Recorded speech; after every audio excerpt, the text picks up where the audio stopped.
with hip muscles. So now we'll see the hip abductors. Hip abductors are mainly the gluteus medius muscle and the gluteus minimus muscle. Now let us see hip adductors. Hip adductors are adductor magnus, adductor brevis, adductor longus, and the gracilis and also pectineus. Hip extensors are gluteus maximus, semimembranosus, semitendinosus, biceps femoris. Actually, the semimembranosus, semitendinosus, and biceps femoris are hamstring muscles, and this is the gluteus maximus. All together form hip extensors. Now let us check out the flexors of hip muscle. That is iliopsoas, that is iliacus muscle, along with psoas major muscle form the iliopsoas, and there's rectus femoris, and also tensor fascia lata. This is tensor fascia lata. Pectineus sartorius. This is pectineus, and here you can see this is sartorius. So all these muscles form the flexors of hip. Internal rotators of the hip are gluteus medius, gluteus minimus, tensor fascia lata, adductor longus brevis, posterior head of adductor magnus, and also pectineus muscle. External rotators of hip are iliopsoas, gluteus maximus, piriformis, obturator internus, obturator externus, quadratus femoris, gemellus superior and inferior. So these are the external rotators of hip. Now let us discuss some points related to superior gluteal nerve and inferior gluteal nerve. So first let us start with superior gluteal nerve. Superior gluteal nerve is forming from the sacral plexus, that is L4 to S1. It is purely a motor nerve and it supplies the gluteus minimus medius muscles, that are the abductors of the hip, and it also supply one flexor muscle, that is the tensor fascia lata. And we should always avoid the injury of the superior gluteal nerve by injecting anything to the hip only at the upper outer quadrant of the hip, because if we damage this nerve it will lead to injury of this nerve and affect the muscles like medius minimus, which will affect the abduction, and also it will affect the flexion. And if there's any injury to the superior gluteal nerve, you can see the Trendelenburg sign, which is positive. I'll show the diagram of Trendelenburg sign. So in this diagram you can see the Trendelenburg sign positive here, this picture. Normally in this sign you can see there's the pelvis is tilting when you're walking. The pelvis is tilting when you're walking, and the weight bearing leg can't bear the balance. As you can see here, it is normal during walking, but here the weight bearing leg can't bear because of Trendelenburg sign positive. That is because of superior gluteal nerve injury. Now let us come back to the inferior gluteal nerve. Inferior gluteal nerve is actually giving a motor supply to gluteus maximus muscle. It is rarely injured by pelvic masses and weakness of hip extension, like from standing to sitting position. So that will lead to a problem if there is any injury to inferior gluteal nerve. Now let us discuss about avascular necrosis. It is actually, you can say, it's an osteonecrosis process. It is mainly due to decreased blood flow to that part of the bone. Here there is a necrosis of the bone tissue. You can see this is a normal, this is necrosis, how dark it is. It is common especially at the femoral head, and this will lead to groin pain, which is most common, and also thigh pain and buttock pain, and there will be difficulty with weight bearing or hip movement, and it is mainly caused by trauma to the femoral neck fracture. You can see femoral head collapse, femoral neck fracture. Actually that's what this is like. With weight bearing and hip movement you get pain here, especially most common in groin. There are like traumatic causes and non-traumatic causes for this. Non-traumatic causes will be if you use more steroids, SLE, or increase alcohol use, sickle cell anemia, and Gauchard disease. Gauchard disease is actually a lysosomal storage disease. Because of all this kind of diseases, a non-traumatic cause. But traumatic cause is mainly because of femoral neck fracture, where it will injure the medial circumflex femoral artery, and if that artery is damaged, there is low blood flow, and that will lead to avascular necrosis. And this medial circumflex femoral artery is coming from the profunda femoris artery. That is important to remember. Let us discuss a condition called SCFE. What is this SCFE? It is a slipped capital femoral epiphysis. You can see how the epiphysis is slipped here. It is a fracture, especially in the growth plate of the femoral bone. It is the most common hip disorder, especially you can see this in adolescent people. It usually leads to groin pain on the affected side. For example, on this side you can see here the groin pain will be, and it can lead to avascular necrosis. Already discussed about avascular necrosis, right? And next let us discuss about another condition. That's it about SCF. Now we'll discuss about leg calf perthes disease. Actually it is an idiopathic avascular necrosis, especially seen in children with a hip disorder. It is an abnormal blood flow to femoral head. So you can see here the healthy femoral head, but this is an abnormal femoral head. You can see this red dotted line showing a normal healthy femoral head, but you can see this abnormal femoral head is formed because of this syndrome in children, and it will lead to, of course, hip pain and limping. Child can't walk properly. Now let us discuss the lower extremity nerves. So lower extremity nerves, it's better to remember them in an order like iliohypogastric nerve first, because its root value is T12 to L1. Okay, next you can remember the genitofemoral nerve, because its root value is L1 to L2. Of course, genitofemoral nerve is not seen here. Okay, and next comes lateral femoral cutaneous nerve. Okay, lateral femoral cutaneous nerve is L2 to L3. Next comes obturator nerve, which is L2 to L4. So I am saying in an order. So first iliohypogastric, genitofemoral, next lateral femoral cutaneous, next obturator. After obturator you can go to the femoral nerve. Okay, you can see femoral nerve. After that you have the sciatic nerve, which is the longest nerve. Even sciatic is not shown here. Next you can go to the common fibular nerve or peroneal nerve, which is actually the division of sciatic nerve. Sciatic nerve divides into the common peroneal or common fibular nerve, and also it divides into the tibial nerve, you can see here. And finally remember the superior gluteal nerve and the inferior gluteal nerve. I'll show those diagrams separately, and also pudendal nerve. Okay, so it's better to remember in this order so that you can remember these nerves according to their root values. You can also try to make a mnemonic out of this. I glof SCTS TSIP. I glof SC TSIP. I ilio hypogastric. G genitofemoral. L lateral femoral cutaneous. O obturator. F femoral. S sciatic. Sciatic is divided into common peroneal, tibial, and next S stands for superior gluteal, I for inferior gluteal, and finally P is for pudendal.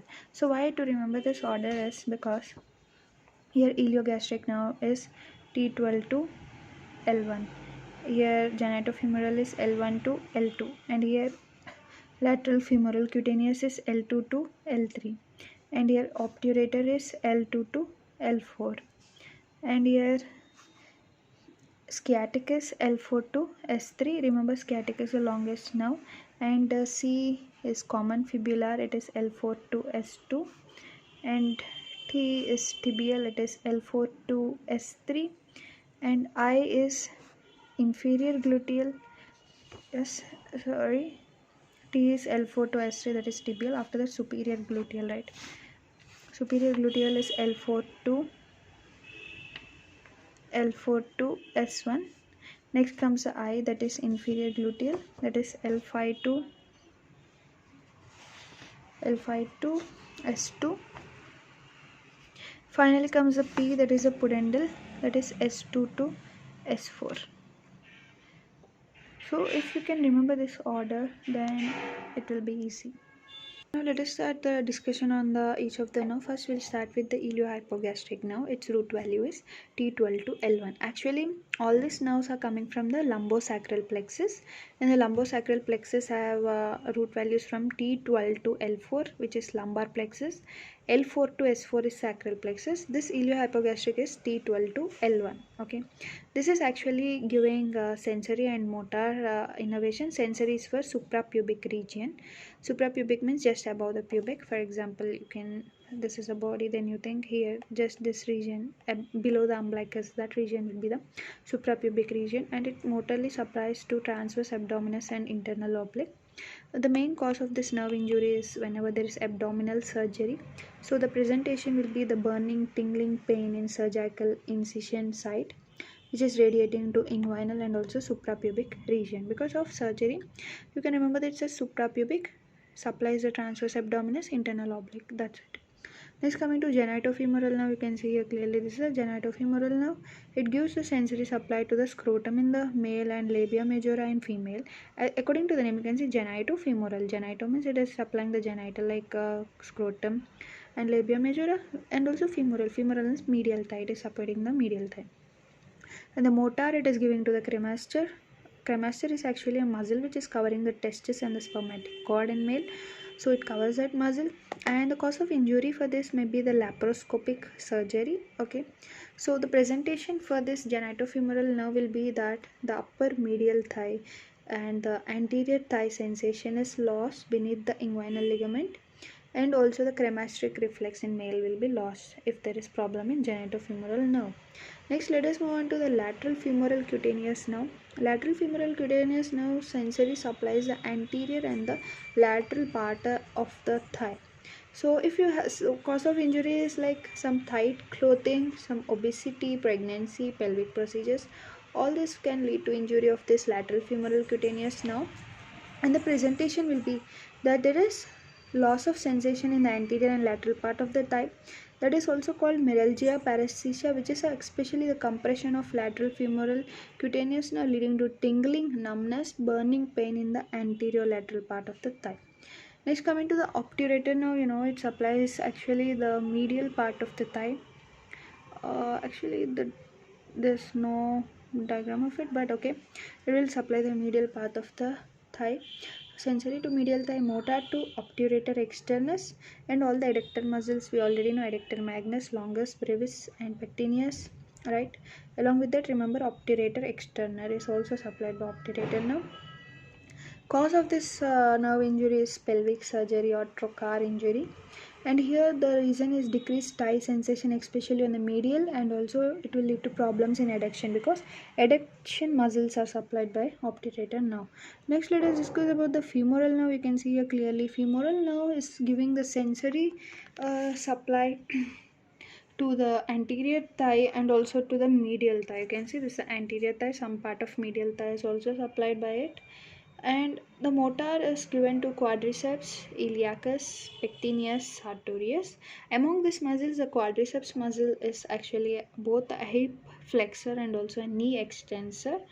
Okay, and this iliacus, pectineus, sartorius are anterior thigh muscles, and the main cause of problem for this femoral nerve is pelvic fracture, and because of this the leg extension is decreased, and also the patella, here the patella is, even the patella reflex may be affected because you can see the femoral nerve is supplying even to the patella. Next, coming to the sciatic nerve. Did they show the sciatic nerve here? Okay, I'll show the other diagram. So in this diagram you can clearly see the sciatic nerve, and actually the sciatic nerve is the longest nerve, and it is divided into two parts: common fibular or peroneal and the tibial nerve. So sciatic nerve gives motor supply to semitendinous, semimembranosus, biceps femoris, adductor magnus. Actually all these muscles are useful in knee flexion, hip extension, and hip rotation. It also gives a sensory branch to skin of lateral part of the leg. Okay, not the thigh. It gives sensation to lateral part of leg and also to the heel and the foot. Okay, and the problem what causes this sciatic nerve damage is herniated disc and also the posterior hip dislocation. Okay, so this nerve splits, as I said, into common fibular and tibial nerve. One more thing you need to know about sciatica, problem associated with this. Sciatica is actually a lower back pain which is radiating along the sciatic nerve. That is right, starting from the lower back region to buttock region to the back of thigh, you can see. And it is mainly caused by herniated disc, which is the most common cause. And other causes may be either hip fracture or, as I said, posterior hip dislocation, which is most common, and also maybe some prolonged compression cases. If severe, there will be loss of dorsiflexion or foot drop and sensory loss in lower part of leg or foot. Let me show what happens in dorsiflexion, foot drop. So here you can clearly see foot drop. That is the inability to lift the front part of the foot. This part of the foot you can't lift it up, so it will lead to drop of the foot. So normal foot is like this, but the dropped foot will be like this. It is because of sciatica, because sciatic nerve gives common peroneal nerve and also tibial nerve. So especially the peroneal nerve is affected in the foot drop. Now let us discuss about common peroneal nerve. Actually, this common peroneal nerve, you can see it is divided into the superficial peroneal nerve and also the deep peroneal nerve. So let us discuss each of this. Superficial peroneal nerve is also called superficial fibular nerve. It actually supplies the muscles of lateral part of lower leg like fibularis longus and brevis, and they're useful to actually evert the foot. And next, coming to the deep fibular nerve or the deep peroneal nerve, you can see it here, right? It actually supplies the muscles of anterior lower leg like tibialis anterior, external digitorum longus, extensor hallucis longus. They're useful for the dorsiflexion of the foot and extension of toes and also some intrinsic muscles of foot. So mainly this common fibular nerve, it's superficial peroneal nerve. Where is that? Superficial peroneal nerve. It's giving a sensory for the dorsum of foot except web space between hallux and second digit. It gives a motor supply to peroneus longus and brevis and also to short head of biceps femoris. A deep peroneal nerve gives rise to sensory web space between hallux and second digit, motor to tibialis anterior. So cause of injury to these nerves may be due to trauma, compression of lateral aspect of leg or fibular neck fracture. The presentation will be the peroneal everts and dorsiflex. So if they injured, the foot will be dropped. You saw the foot drop before, right? So there will be loss of sensation on the dorsum of the foot. Foot drop will be inverted and plantar flex at rest, and there will be loss of eversion and dorsiflexion, which is called as steppage gait. Now let us see the tibial nerve. You can see this is the tibial nerve. It gives a sensory supply to the sole of the foot and motor supply to the biceps femoris, which is long head of biceps femoris, and also for triceps surae, plantaris, popliteus, flexus muscles of foot. Mainly its actions are for plantar flexion, toe flexion and inversion, and the cause of injury is knee trauma or Baker cyst. Actually Baker cyst forms here, and tarsal tunnel syndrome may also cause this. Actually Baker cyst is a proximal lesion versus tarsal tunnel syndrome is a distal lesion. So tip means tibial inverts and plantar flexus. If injured, they can't stand on tiptoes. So it is an inability to curl toes and loss of sensation on the sole in proximal lesion, whereas foot is everted at rest with weakened inversion and plantar flexion. So these are the problems in tibial nerve. So once you can check out this diagram to understand what is dorsiflexion and plantar flexion. Dorsiflexion, actually this is the dorsum of the foot. So dorsiflexion, plantar flexion, it's a lower side, right? So that is a plantar flexion. So toward downward plantar flexion, upward is dorsiflexion. About the superior gluteal and inferior gluteal, we already discussed in the past video. Now I'm going to discuss about the pudendal now. So here in this diagram you can see this is pudendal now in the pudendal canal here, this one. So pudendal nerve is actually a sensory, it gives a sensory supply to the perineum, that is for penis and clitoris.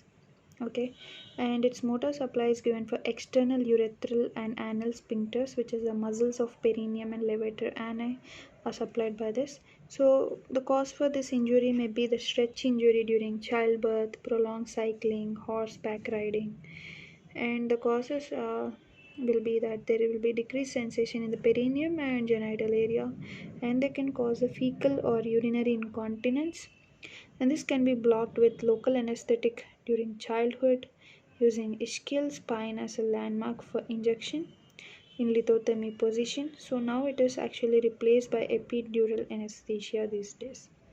Okay, so this is about pudendal now.